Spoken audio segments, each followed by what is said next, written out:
Today, why a ton of people practicing self-defense are making a huge mistake by concentrating more on these super deadly aspects of their training system rather than some form of combat sport. One of my martial arts mentors, one of the people I really respect in the space, Danny Nosanto, once said that a martial art consists of three things.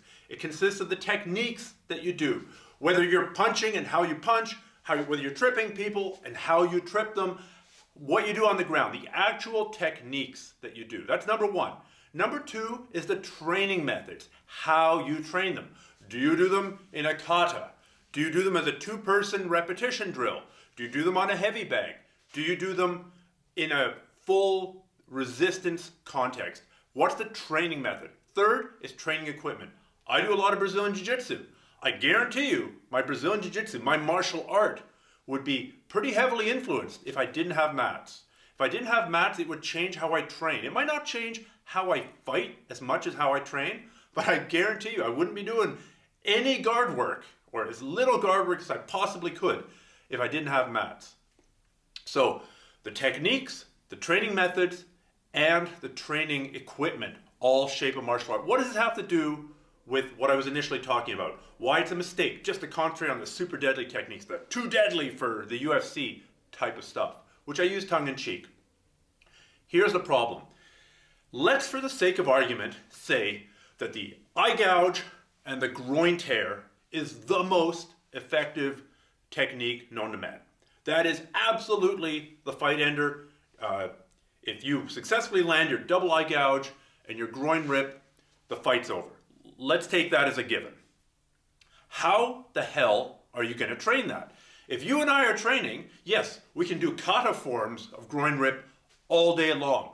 But I've seen a ton of martial artists who've done a ton of kata, or they've done a ton of, punching in the air, and they look pretty good. And then when they put on the gloves and they get hit in the face for the first time, everything goes out the window. All of a sudden they revert from this, or some kind of cat stance and nice kung fu stance, to this, and they're throwing haymakers.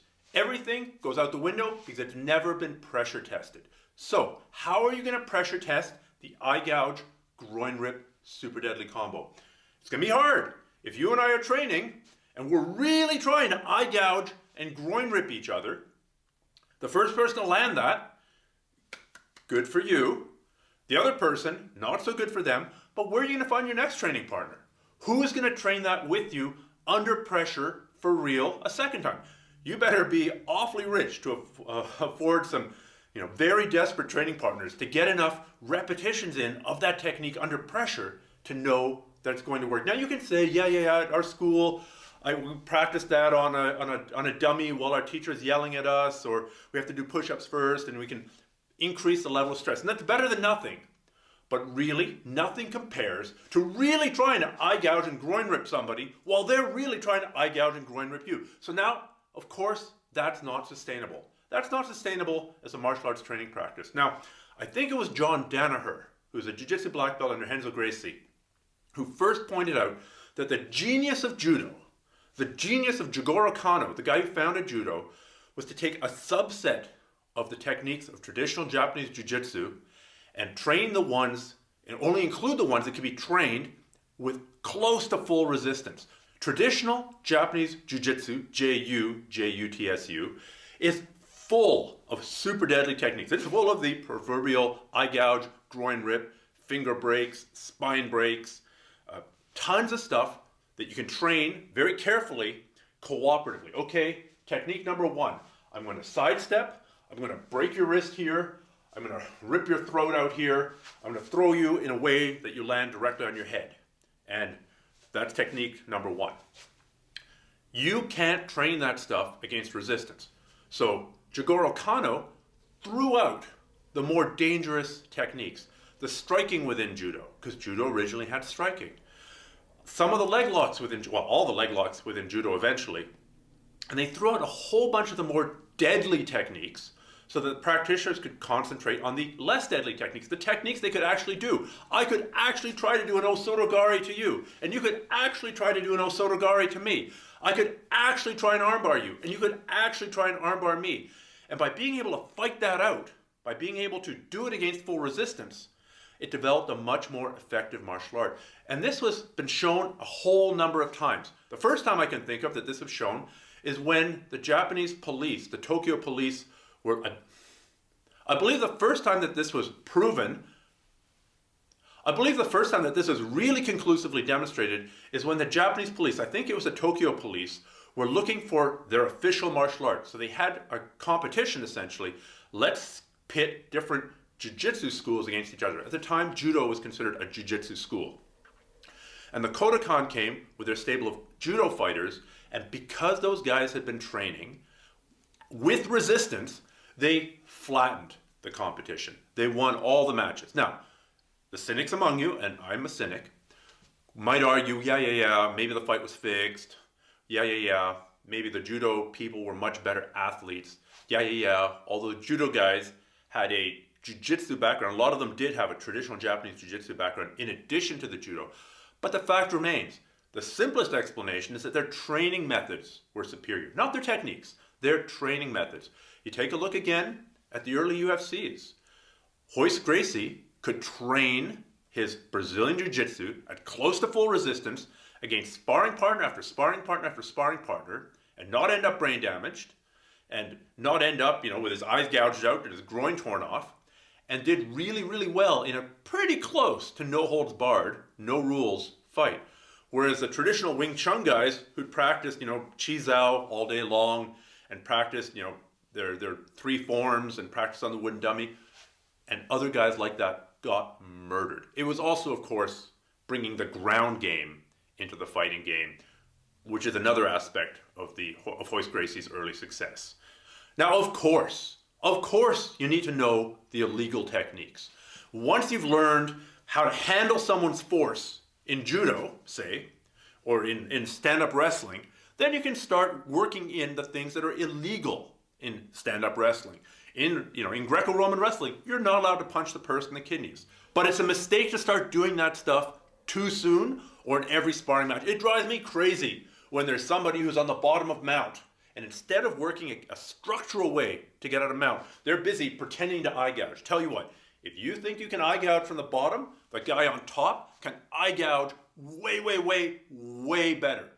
If you think you can bite your way out of side mount, well, guess what? The guy on top can bite you much worse, and he's got control of the match. You don't have control. Maybe he's got good pain tolerance. That guy can sit on top, block your throat, block your face, turn your head away, and bite you all day long. So it's a mistake to concentrate on the super deadly techniques at the expense of actually doing the combat sport versions where you can train most of the techniques against very real resistance. So take a look. Who would you bet on? A guy who's been doing Shotokan karate for 10 years or an amateur boxer? I suggest that you would be silly to put your money on somebody who's just done Shotokan karate forms. Unless that guy's done a ton of sparring. If that guy's done a ton of sparring with contact, well, now it's more of an even fight.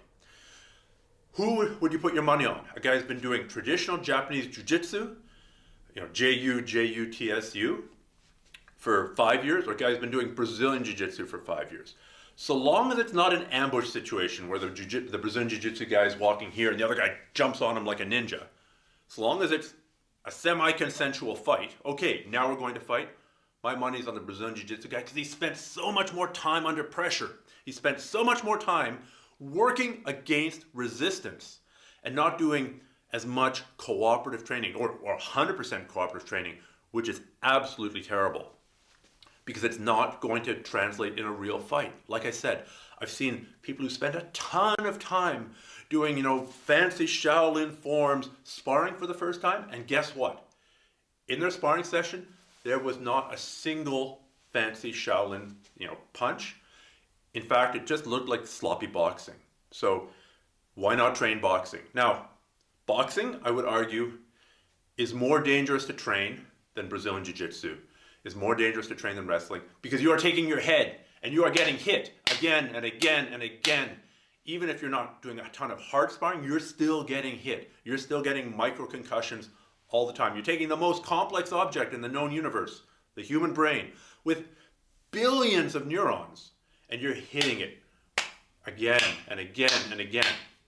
So I think you have to do a little bit of boxing. I think you have to do a little bit of full contact thing where you get punched in the face and you learn, yes, I can deal with this and I can keep on going.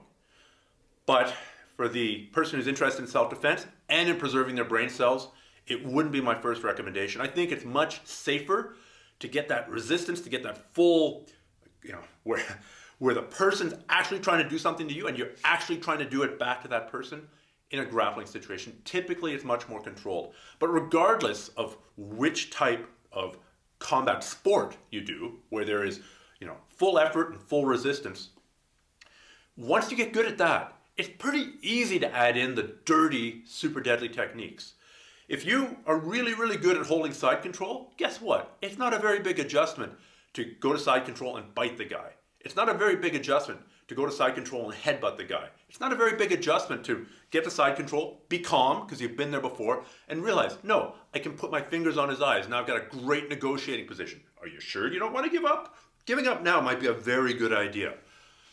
So once you got good at boxing, it's very easy to add in the illegal kidney blows. It's very easy to add in the groin grabs. It's very easy to add in the headbutts because you're comfortable in that range, right? There's not an inherent freak out factor of, oh my God, I'm getting hit. No. You're comfortable with getting hit. You're comfortable kind of being there in the pocket. And then it doesn't take a very big adjustment to add the dirty stuff. Think of it this way. How many times did Mike Tyson with his trainer practice running up to somebody and biting their ear? I guarantee you, or I would almost certainly guess, it was never. I bet he never did that in training, not even once. And then he did that twice in one fight. So it was very easy for Mike Tyson to add ear biting onto boxing. But somebody who specializes in ear biting isn't going to do very well in a boxing match against Mike Tyson. Start with a combat sport. Start somewhere where you can use almost all your effort, almost all your force to achieve something, whether it's an armbar, whether it's a punch, whether it's a kick, whether it's a throw, whether it's a successful stick blow to your opponent's hand, whatever it is, and your opponent's using almost full resistance to stop it, and get good at that, and then add on the dirty stuff, then add on the deadly stuff, then add on the too deadly for the UFC stuff. Much easier to go from combat sport, where you learn to handle the pressure, to deadly street defense than the other way around.